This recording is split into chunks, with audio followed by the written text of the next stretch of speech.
फराज एक बात बताओ, अगर कोई बच्चा सीपी पे इतना अच्छा नहीं है, उसका इंटरेस्ट नहीं है, जस्ट कर रहा है, मन नहीं है उसका, स्ट्रेंथ ज़्यादा ऐसी रहती है, मैं आपको रियलिस्टिक बता रहा हूँ, स्ट्रेंथ ज़्यादा ऐसी रहती है, तो क्या वो बच्चा गूगल के लिए नहीं जा सकता?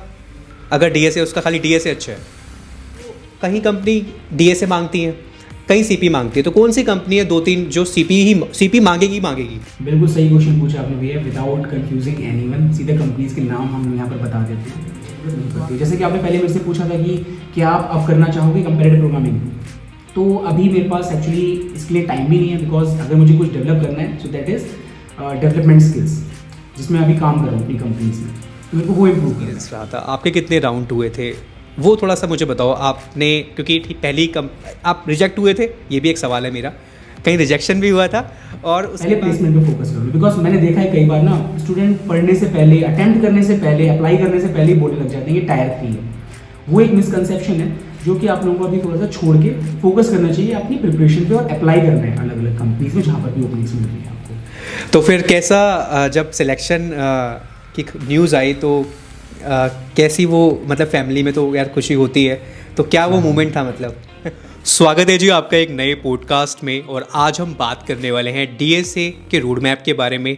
कैसे आप प्लेसमेंट अच्छी निकाल सकते हो, किन किन बातों का आपको ध्यान रखना चाहिए, कहाँ पे सीपी पूछा जाता है, कौन सी वो कंपनीज है जहाँ पे सीपी पूछते हैं, कौन सी कंपनीज है जहाँ पे डीएसए पूछते हैं, कौन कौन से डीएसए के कॉन्सेप्ट हैं, अगर आप उनको अच्छा कर लेते हो तो आप एक प्रोडक्ट बेस्ड कंपनी निकाल सकते हो।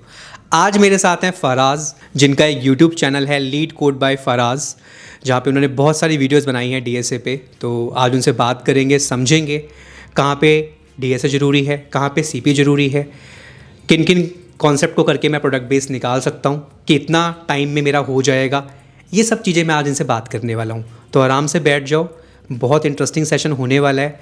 एंड अगर आपको ये अच्छा लगे तो इसे लाइक करना, शेयर करना, कमेंट करना।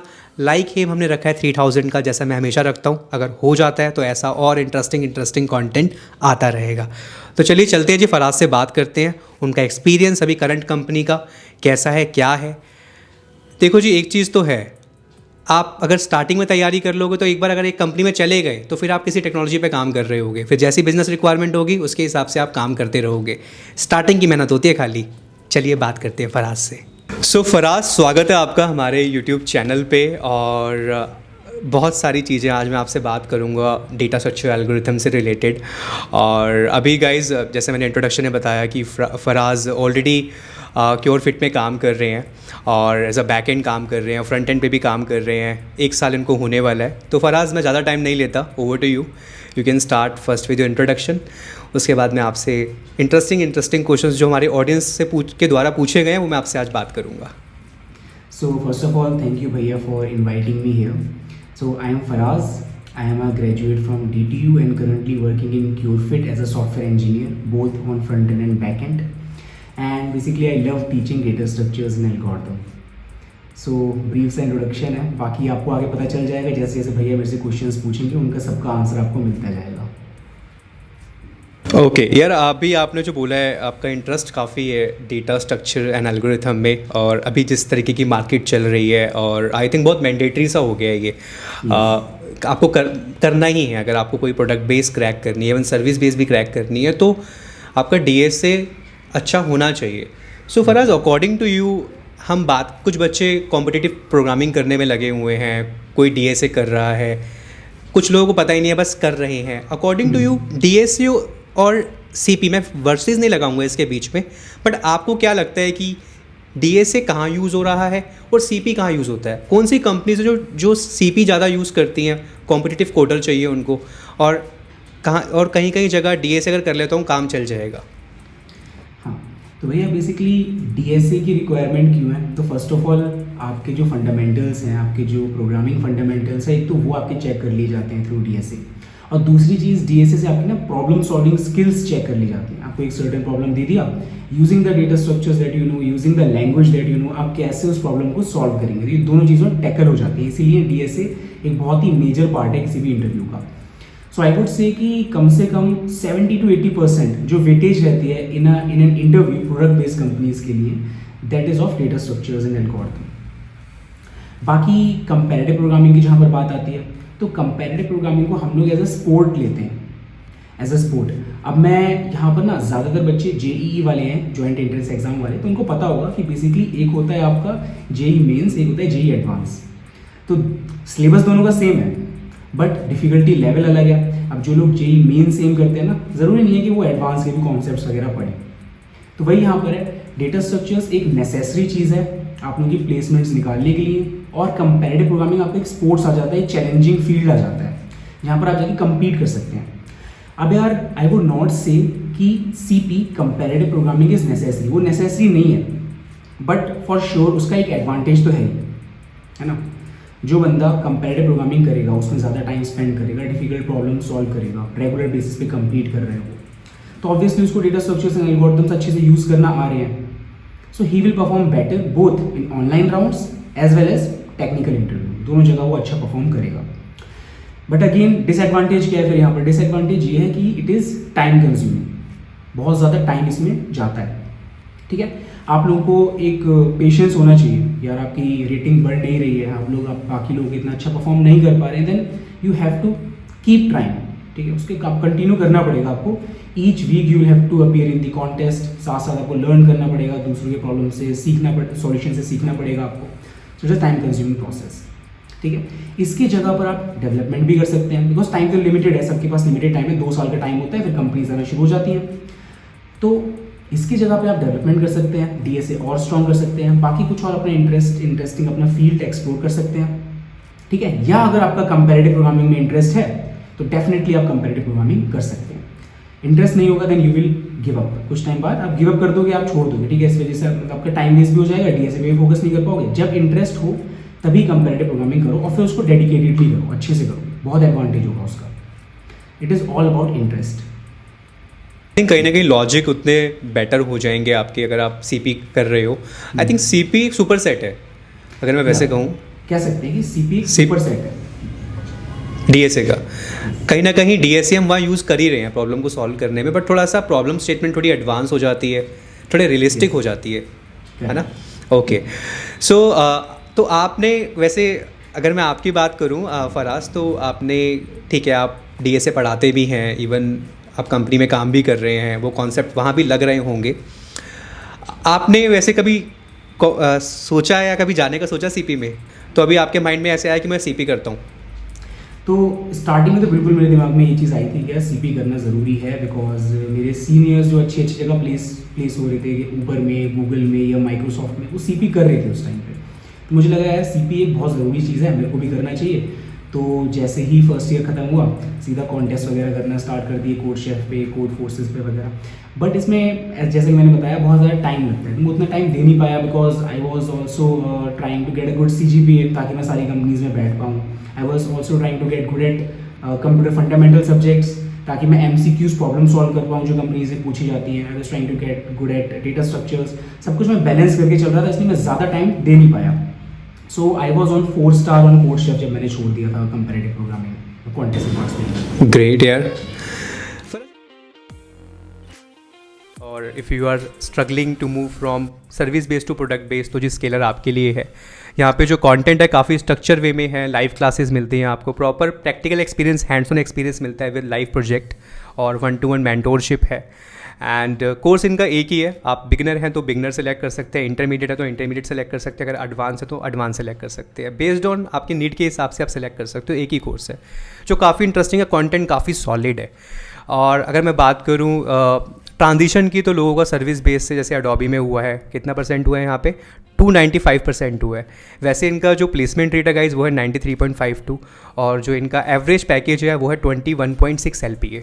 ठीक है, और जो एवरेज हाइक है वो है 126%। तो जैसा आप देख रहे हो 295, 206, but average hike is 126, but लोगों को इतना हाइक मिल रहा है। बाकी 1-to-1 मेंटरशिप मिलती है जी, और जो जिनसे मेंटरशिप मिलेगी ऑलरेडी प्रोडक्ट बेस्ड में काम कर रहे हैं। ठीक है, बाकी इतना ही नहीं, यहाँ पे फ्री मास्टर क्लासेस भी चलती रहती हैं, डीएसए के ऊपर हो गया, या इंस्टाग्राम क्लोन कैसे बनाएं, CSS के ऊपर हो गया, 15-15 मिनट की, तो 2-2 घंटे की, 1-1 घंटे की यहाँ पे क्लासेस चलती रहती हैं जो आप अटेंड कर सकते हो, जो बिल्कुल फ्री हैं। तो मैंने लिंक दे रखा है डिस्क्रिप्शन के अंदर, चेकआउट कर सकते। फराज एक बात बताओ, अगर कोई बच्चा CP पे इतना अच्छा नहीं है, उसका इंटरेस्ट नहीं है, जस्ट कर रहा है, मन नहीं है उसका, स्ट्रेंथ ज़्यादा ऐसी रहती है, मैं आपको रियलिस्टिक बता रहा हूँ, स्ट्रेंथ ज़्यादा ऐसी रहती है। बिल्कुल, बिल्कुल। तो क्या वो बच्चा गूगल के लिए नहीं जा सकता अगर डीएसए उसका खाली डीएसए अच्छा है?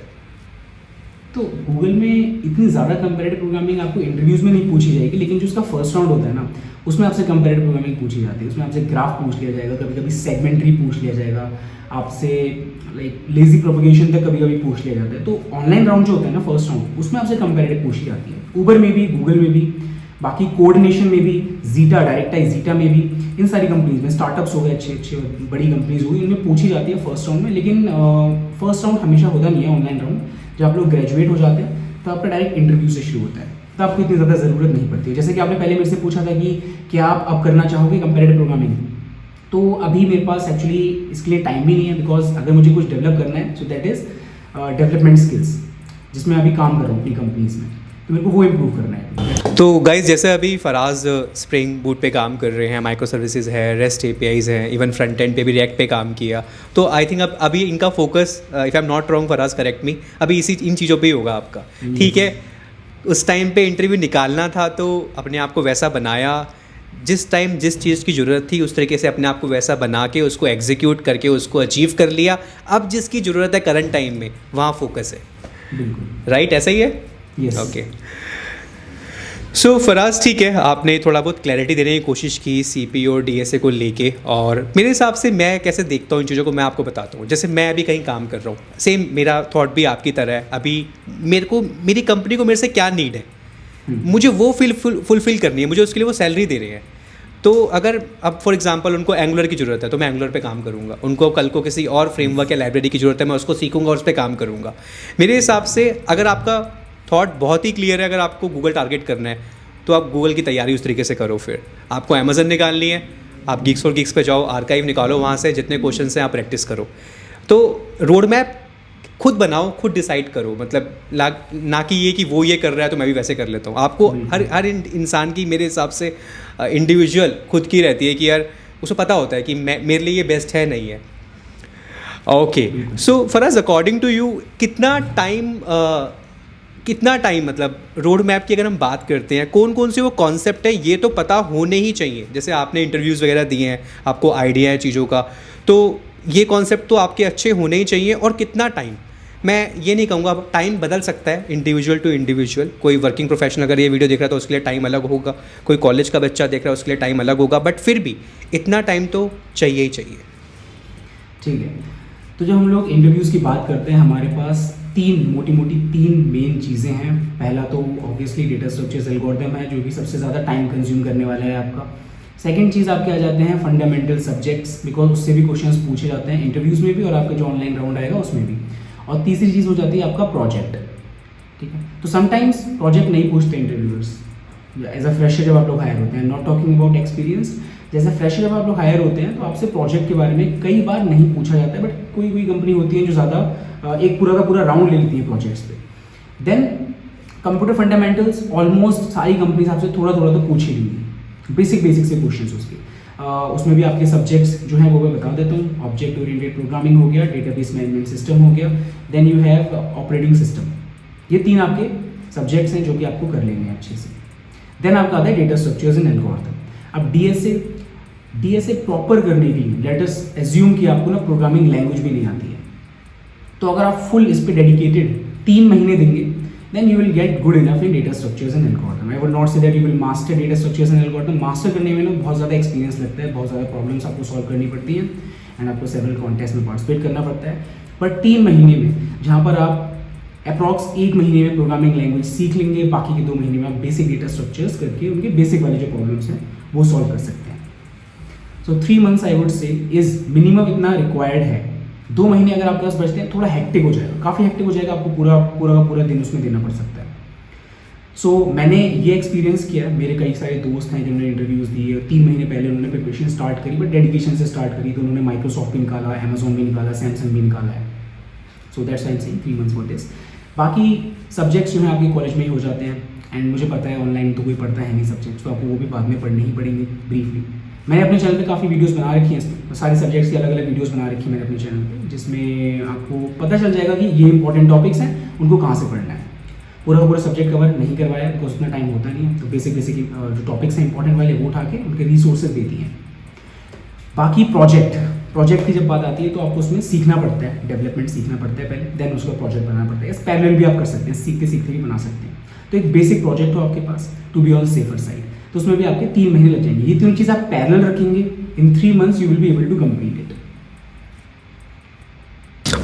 ओके, काफ़ी क्लैरिटी दी फराज ने अभी इन चीज़ों को लेके। एक रोड मैप का एक रहता है कितना टाइम लगेगा, तो वैसे तो खुद पे बहुत डिपेंड करता है मैं कितना एफर्ट मार रहा हूँ किसी चीज़ को अचीव करने के लिए, बट ठीक है 90 डेज़ एक रफ दिया है। अगर आप डेडिकेटेड टाइम देते हो 90 डेज़ तक, अगर आप 7-8 घंटे भी, 6 घंटे भी, 5 घंटे निकाल रहे हो डेली और 90 डेज़ तक अगर उस साइकिल को फॉलो करते हो, तो आप इजीली एक कॉन्फिडेंस आ जाएगा एक कंपनी में इंटरव्यू देने का। तो गाइज़ मैंने सारे यूज़फुल लिंक डिस्क्रिप्शन में दे रखे हैं, तो आप वो जाके चेकआउट कर सकते हो। आप उन पे क्लिक करोगे, आप डायरेक्ट फराज के चैनल पे, लीड कोड बाय फराज, इस चैनल पे रीडायरेक्ट हो जाओगे और सारे यूज़फुल वीडियोस आपको मिल जाएंगे जिनके बारे में अभी हम बात कर रहे हैं। ओके, सो अब मैं फराज आपसे ये नहीं पूछूंगा कि क्या एक टायर 3, टायर 2, टायर 1, टायर 4, जितने भी टायर होते हैं मुझे नहीं पता क्या वो बच्चा प्रोडक्ट बेस निकाल सकता है, नहीं निकाल सकता। देखो ये सब तो ठीक है, टायर 1, टायर 2 आपके ऊपर डिपेंड करता है। अगर आपने सोच लिया तो आप सब कुछ कर सकते हो, कुछ मैटर नहीं करता है टायर वायर। मैं आपसे ये पूछूंगा क्या एक माइंडसेट चाहिए, फिर चाहे टायर 1 का हो या टायर 2 का या टायर 3 का हो। भैया मेरे पास जितने भी कमेंट्स आते हैं या फिर मेरे पास जितने भी लिंक्डइन पे इनबॉक्सेस आते हैं कि भैया thanks for getting us placed, वो सारे के सारे स्टूडेंट मोस्टली टायर 3 के होते हैं। तो उनकी प्लेसमेंट लग रही है, अच्छी जगह लग रही है, बहुत अच्छी एटलैशियन में, माइक्रोसॉफ्ट में, अमेजोन में तो भर भर के लग रही है, मतलब इतनी ज़्यादा प्लेसमेंट्स लग रही है। और टायर 3 के आप ज़्यादातर स्टूडेंट्स पाएंगे कि इन सब कंपनीज में फिलहाल प्लेस हो रहे हैं। ऑफ कैंपस बहुत ज़्यादा चल रहा है, हायरिंग बहुत ज़्यादा चल रही है, बिल्कुल पीक पे हायरिंग चल रही है। तो ज़्यादातर लोग टायर 3 के हैं जिनकी कैंपस में बाई चांस नहीं लग पाई है बिकॉज कंपनीज कैंपस विजिट नहीं कर रही है, लेकिन ऑफ कैंपस बहुत सारी अपॉर्चुनिटीज निकली हुई हैं। तो बस हमें ये ना थोड़ा सा जो ब्लेम है ना, ब्लेम थोड़ा सा कम करके फोकस करना होगा कि हम पहले प्लेसमेंट निकाल ले आराम से, ठीक है। बाद में ब्लेम करते रहो कि टायर 3 था, टायर 1 था, टायर 2 था, पहले प्लेसमेंट पे फोकस करो। बिकॉज मैंने देखा है कई बार ना स्टूडेंट पढ़ने से पहले, अटेम्प्ट करने से पहले, अप्लाई करने से पहले ही बोलने लग जाते हैं कि टायर 3 है। वो एक मिसकंसेप्शन है जो कि आप लोगों को अभी थोड़ा सा छोड़ के फोकस करना चाहिए अपनी प्रिपरेशन पे और अप्लाई करना है अलग अलग कंपनीज में जहाँ पर भी ओपनिंग्स मिल रही है आपको। एग्री। सो ये मैंने जान के सवाल डाला, मैं इनसे बात करना चाहता था क्योंकि हम सोच वैसा लेते हैं, फिर माइंड में कंडीशनिंग वैसे हो जाती है, फिर वैसी थॉट्स आते रहते हैं। आपको ये चीज़ सोचनी नहीं है, फोकस करो, निकालना है। और अगर आप ये सोच लोगे तो एवरीथिंग इज़ पॉसिबल गाइज। उस तरीके से एफर्ट लगाओगे चीज़ें हो जाएंगी। बट आप ये माइंड में बिठा लोगे कि नहीं मैं टायर 3 से हूँ, मुझे कहाँ, मेरे कॉलेज में कंपनी कहाँ आती है। ऑफ कैंपस अपॉर्चुनिटीज़ भी मिल जाती हैं अगर आप लिंक्डइन पे एक्टिव हो, अच्छे कनेक्शंस हैं। Instead of saying hi hello आप प्रॉपर एक लेटर लिख रहे हो, इतना अपना एक्सपीरियंस जस्टिफाई कर रहे हो, अपने प्रोजेक्ट शो कर रहे हो, आपको बहुत हेल्प मिलेगी। मतलब सामने वाला रिप्लाई कर देगा आपको, ठीक है। सब नहीं करेंगे बट एक दो से आपको आ जाएगा, तो वो भी अपने आप में एक एफर्ट है। ओके, सो ठीक है, ये तो चलो ठीक है, डिस्कशन हो गया। अब आप मुझे ये बताओ अभी आपका कैसा एक्सपीरियंस रहा था, आपके कितने राउंड हुए थे, वो थोड़ा सा मुझे बताओ। आपने क्योंकि पहली आप रिजेक्ट हुए थे, ये भी एक सवाल है मेरा, कहीं रिजेक्शन भी हुआ था, और उसके बाद जैसे भी आप Cure.fit में काम कर रहे हैं उसका थोड़ा सा बताओ एक्सपीरियंस, कितने राउंड हुए और कैसा वो एक्सपीरियंस रहा। बिल्कुल। तो हमारे कॉलेज में क्या होता है, हम लोग इंटर्नशिप के लिए बैठते हैं सबसे पहले। तो इंटर्नशिप में जब मैं बैठा था तो पहली कंपनी आई थी कोऑर्डिनेशन, जिसका ऑनलाइन राउंड हुआ था। वो इतना टफ होता है भाई साहब, उसमें कंपैरेटिव प्रोग्रामिंग के भर भर के क्वेश्चंस पूछ लिए जाते हैं। पहला क्वेश्चन तो ठीक है मैंने कर लिया, सेकंड का पार्शियल कर लिया, थर्ड हिला ही नहीं, तो उसमें रिजेक्शन हुआ। This was my first rejection in online round. Then फिर कंपनी आई SAP लैब्स करके। अब SAP लैब्स में ना मिक्सचर पूछा था पूरा, ठीक है। कोडिंग के 2 क्वेश्चंस पूछे थे, देन आपके SQL की क्वेरीज पूछी थी 2, वो थोड़ी सी एडवांस क्वेरीज थी, इसमें ज्वाइन वगैरह लगाना होता है। देन आपके फंडामेंटल के क्वेश्चंस पूछे थे, DBMS operating system, object oriented programming के। तो ये मैंने कर लिया क्लियर, मतलब मेरे को कॉन्फिडेंस भी था कि मैंने अच्छे से क्वेश्चंस कर लिए एंड इसके चांसेस हैं आने के। तो इसमें मैं शॉर्टलिस्ट हुआ। इसमें मेरे 3 टेक्निकल राउंड हुए, इसके बाद टेक्निकल इंटरव्यूज़ हुए, एक फाइनल HR राउंड हुआ and I was selected in this company for internship पूरी की अच्छे से, अच्छा परफॉर्मेंस किया, अच्छी प्रेजेंटेशन बनाई एंड फाइनली प्रेजेंटेशन के बाद एक और इंटरव्यू हुआ फॉर फाइनल सिलेक्शन। तो इंटर्नशिप के लिए पे कर रहे थे आपको? इंटर्नशिप के लिए पे कर रहे थे आपको? यस, 2 महीने की इंटर्नशिप होती है। 2 महीने की इंटर्नशिप में उन्होंने पे किया था 2 महीने के लिए। एंड देन फाइनल उसके बाद एक प्रपोजल भी होता है अगर आपको हमारा काम अगर उनको अच्छा लगता है एंड हम फाइनल इंटरव्यू में अच्छा परफॉर्म करते हैं। Final interview is also a technical interview, बिल्कुल वैसा है, डेटा स्ट्रक्चर का क्वेश्चन, देन आपके फंडामेंटल्स के क्वेश्चन और जिस पे आपने काम किया उसके क्वेश्चन, जिस प्रोजेक्ट पे काम किया। तो ये अगर आपका अच्छा जाता है देन आपको एक PPO ऑफर होता है, प्री प्लेसमेंट ऑफर, ठीक है, जो आप लोग अगर एक्सेप्ट कर लेते हैं then it is done, you get placed. Otherwise अगर आपको नहीं मिलता है then you will be able to sit again for the full time offers campus में। सो मेरे को मिल गया था PPO, लेकिन मेरे को PPO मिला था थोड़ा सा लेट, क्योंकि कंपनी थोड़ा सा लेट आई थी, मेरे को PPO थोड़ा सा लेट मिला। मीनवाइल बाकी कंपनीज ने आना शुरू कर दिया। So Cure.fit was the first company to visit campus. तो Cure.fit में मैंने टेस्ट दिया। Again the test contains 2 data structure question, nothing else, 2 data circle question थे। बाकी टेक्निकल राउंड्स थे जिसमें अगेन डेटा स्ट्रक्चर ही मेजर पार्ट था, बाकी आपका बीच बीच में छोटे छोटे से फंडामेंटल क्वेश्चंस पूछे गए थे। तो मेन वॉज डेटा स्ट्रक्चर। अब इसमें कितने राउंड्स होते जो आपने पूछा, सो फर्स्ट ऑनलाइन राउंड मैंने बता दिया। After the selection, like after getting shortlisted in the online round, there were 3 technical rounds. Again 3 technical rounds थे, हर एक राउंड में 2 क्वेश्चन थे डेटा स्ट्रक्चर्स एंड एल्गोरिथम के। एंड वही अपने आप कह सकते हैं लीड कोड के medium to hard category questions थे। ओके ओके, सो तो आपके 3 राउंड हुए फिर? 2? हाँ बिल्कुल, 2 टेक्निकल हुए। Cure.fit में तीनों के तीनों ही टेक्निकल राउंड्स थे। ओके ओके, अच्छा। तो फिर कैसा जब सिलेक्शन की न्यूज़ आई तो कैसी वो, मतलब फैमिली में तो यार खुशी होती है, तो क्या वो मोमेंट था? मतलब मैं तो ये बोलता था कि यार कम से कम बेस सैलरी जो है ना वो 12 लाख होनी चाहिए 1 लाख पर मंथ होनी चाहिए, लेकिन what I got was much beyond that. तो काफ़ी अच्छी फीलिंग थी वो। पहली कंपनी आई कैंपस में, सबसे अच्छी कंपनी है, इतना अच्छा पैकेज देती है एंड उसी में मतलब क्रैक कर लिया। बहुत सारे और भी कंपेटिटर्स थे, पहली कंपनी होती है ना तो बिल्कुल भीड़ होती है, सारे स्टूडेंट्स अनप्लेस्ड होते हैं, सबके सब उसमें मतलब इंटरव्यूज़ देने के लिए आते हैं, तो बहुत ज़्यादा भीड़ होती है, बहुत कंपेरेटिव वाली फीलिंग आती है। तो उसमें सिलेक्शन हुआ, 5 बच्चों का सिलेक्शन हुआ था आउट ऑफ आई गेस 600-700 हुआ अप्लाइड। तो अच्छी फीलिंग थी, काफ़ी मतलब खुशी हुई कि इतनी अच्छी जगह प्लेसमेंट हो गया है, काम भी चैलेंजिंग है, काफ़ी कुछ सीखने को भी मिलेगा, कंपनी का कल्चर भी बहुत अच्छा है, तो ये सब तो पहले से पता ही था हमें। सो फराज, अगला सवाल मेरा ये है कि जैसे कितना CP और DSA रिक्वायर्ड है प्लेसमेंट्स के लिए, कंपनी आने वाली है, तो सीधा मैं आपसे पूछता हूँ कि कौन सी कंपनी DSA ही एक्सपेक्ट करती है, ज़्यादा CP वगैरह नहीं फोकस करती?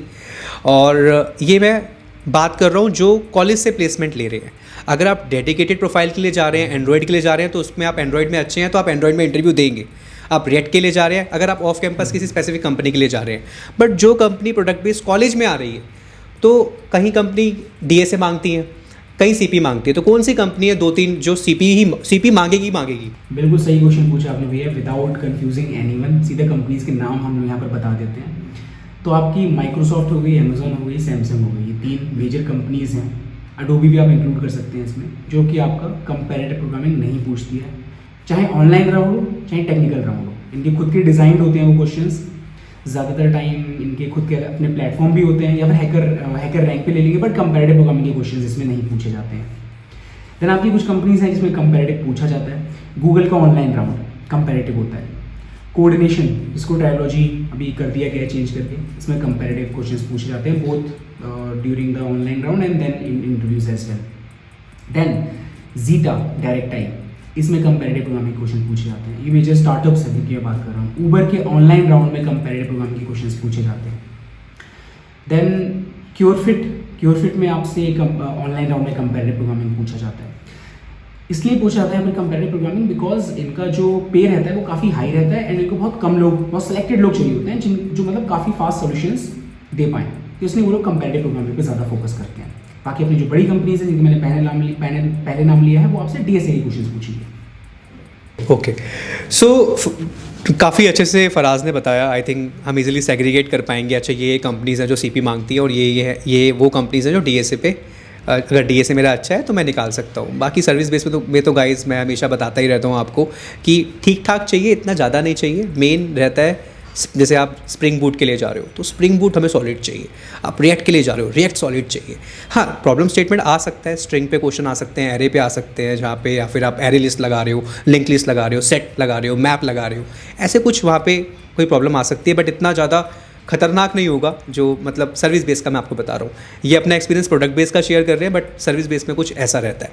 Okay, so according to you, अभी आपने, ठीक है अभी ज़्यादा टाइम तो नहीं हुआ आपको, अभी 1 साल होगा, तो अर्ली टाइम है अभी आपका, बट बहुत अच्छा कर रहे हो अपनी एज के हिसाब से, अपने एक्सपीरियंस के हिसाब से। एंड गाइस, आप वो टाइम गया, पहले हम बोलते थे 50,000 सैलरी हो, लाइफ सेट है, अब वो टाइम नहीं है, अब तो चीज़ें लिमिटलेस है। आईटी एक अलग लेवल पे जा चुका है, पैकेज की कोई लिमिट, मतलब लिमिट ही नहीं है, आप जितना सोचोगे उससे बहुत ज़्यादा। बेस्ट साइट फॉर प्लेसमेंट, आप कौन सी साइट यूज़ करते हो जहाँ पे आप रिसोर्सेज फॉलो करते हो, आप खुद रेफ़र करते हो? ओके, तो यहाँ पर हम 2 तरीके की वेबसाइट की बात कर लेते हैं सिंपल, एक जहाँ से हम लोग सीखते हैं और एक जहाँ पर हम लोग अप्लाई करते हैं। तो जहाँ से हम लोग सीखते हैं, मैंने फॉलो किया था मेनली लीड कोड एक बहुत अच्छा प्लेटफॉर्म है, उसका डिस्कशन सेक्शन बहुत ही पावरफुल है, जहाँ पर बहुत सारे लोग अपने सॉल्यूशंस डालते हैं विद एक्सप्लेनेशन, आपको डिफरेंट सॉल्यूशंस पता चलेंगे, डिफरेंट लैंग्वेजेस में सॉल्यूशंस पता चल जाएंगे, फ्री में, सारा कुछ फ्री में मिलता है आपको। This is one of the best resource. बाकी गीक्स और गीक्स से भी मैं कभी कभी पढ़ता था, मेरे को इंटरफेस ज़्यादा लीड कोड का अच्छा लगा, तो I followed leet code mostly. Apart from that थोड़ी बहुत जो भी मैंने कंपैरेटिव की है, जिनको कंपैरेटिव में इंटरेस्ट है उनके लिए बता देता हूँ। कोड फोर्सेस एक बहुत अच्छा प्लेटफॉर्म है जहाँ पर आप लोग जाके कॉन्टेस्ट वगैरह दे सकते हैं, और आफ्टर द कॉन्टेस्ट आप लोग दूसरों के सॉल्यूशंस रेफर कर सकते हैं। बाकी आपके जो भी सब्जेक्ट्स के रिसोर्सेज हैं उसकी लिंक तो हम आपको डिस्क्रिप्शन में दे देंगे, क्योंकि वो अलग अलग होती है, वो मैंने एक जगह से नहीं पढ़ी थी, कुछ पार्ट बुक से पढ़ा, कुछ पार्ट कहीं से पढ़ा, तो वो आपको हम लोग लिंक डिस्क्रिप्शन में दे देंगे उसकी। देन कहाँ पर हम लोग अप्लाई कर सकते हैं, हम लोग अप्लाई करेंगे लिंक्डइन पे। मोस्ट ऑफ द टाइम हमको लिंक्डइन पे या तो रिक्रूटर का पोस्ट दिख जाएगा कि देयर इज एन ओपनिंग, या फिर एम्प्लॉयज़ का पोस्ट दिख जाएगा कि there is a position in my team. इस तरीके से आप लोग को वहाँ पर जॉब अपॉर्चुनिटीज़ दिख जाती हैं। Apart from that you can directly contact someone, जैसे आप लोग को माइक्रोसॉफ्ट में अप्लाई करना है या अमेजोन में अप्लाई करना है, you can directly talk to the person who is working at Microsoft और अमेजोन। बस एक प्रॉपर मैसेज उनको लिख के देना है, प्रॉपर मैसेज, कंसाइज मैसेज, जिसमें आपकी पूरी इन्फॉर्मेशन हो। And if you are a fresher, do mention your year, do mention your coding profile, बहुत इंपॉर्टेंट है। कोडिंग प्रोफाइल मेंशन कर दोगे ना कि I am 5 star coder at CodeChef, या फिर एक्सपर्ट एट कोड फोर्सेज, या फिर मैंने इतनी प्रॉब्लम सॉल्व की है लीड कोड पे, तो उससे थोड़ा सा ना लगता है कि यार बंदा कोडिंग कर रहा है, वो क्रैक कर लेगा, ठीक है, और मेरे को रेफरल बोनस दिलवा देगा। तो डू मेंशन दिस, ठीक है, साथ में रेज्यूमे भी दे सकते हैं आप। बहुत अच्छे से एक्सप्लेन किया और बहुत अच्छे अच्छे इंसाइट्स बाहर आ रहे हैं, और ये ऐसे नहीं बनते हैं, ये मेहनत करके बनते हैं, बनाया है उस लायक अपने आप को, तभी इतना अच्छा बता पा रहे हैं। और at the end we all are product, जितना ज़्यादा काम करेंगे, जितना ज़्यादा सीखेंगे, उतना अच्छा एक जगह पे जाके बिक पाएंगे। So thank you so much Faraz. And guys, अगर आप यहाँ तक आ गए हो, अभी तक लाइक नहीं किया है तो क्या कर रहे हो, इस वीडियो को लाइक ज़रूर करना, शेयर करना ज़्यादा से ज़्यादा, और कमेंट करना। जाते जाते Faraz, best you can say motivation हमारे स्टूडेंट्स के लिए, अभी जितना आपका एक्सपीरियंस है उसके हिसाब से आप क्या हमारे व्यूअर्स को कहना चाहोगे? तो भैया मोटिवेशन के लिए ये जो सिलेबस है ना हमारा प्रोडक्ट बेस में प्लेसमेंट दिलाने का या सर्विस बेस में प्लेसमेंट दिलाने का, ये सिलेबस बहुत ही छोटा सिलेबस है। हम लोग तो कितना कुछ करके आए, बोर्ड्स की पढ़ाई करी, बोर्ड्स के साथ साथ हम लोगों ने, बहुत लोगों ने जेईई की भी तैयारी करी है, मतलब इतना ज़्यादा उसका वास्ट सिलेबस था, जिसके सामने ये जो सिलेबस है बहुत छोटा है। मैंने बताया 3 महीने के अंदर कवर हो जाता है, और आपके पास कितना टाइम है, आपके पास 3 साल का टाइम होता है, तो आप उसमें बहुत अच्छे से कर सकते हो। बस अपने आप को थोड़ा कंट्रोल करना है, आप लोगों को फेस्ट वगैरह एंजॉय करने हैं, सब चीज़ एंजॉय करनी है, और उसके साथ साथ एक डेडिकेटेड टाइम सीरियस होकर के अपने प्लेसमेंट की तरफ भी कंट्रीब्यूट करना है, और बहुत ही ईजी हो जाएगा। दिस इज़ नॉट डिफिकल्ट, बहुत ही ईजी है। जॉब अपॉर्चुनिटीज़ बहुत ज़्यादा हैं, दिन पर दिन बढ़ती जा रही हैं। All you need to do is follow a proper path, follow proper guidance and follow proper resource.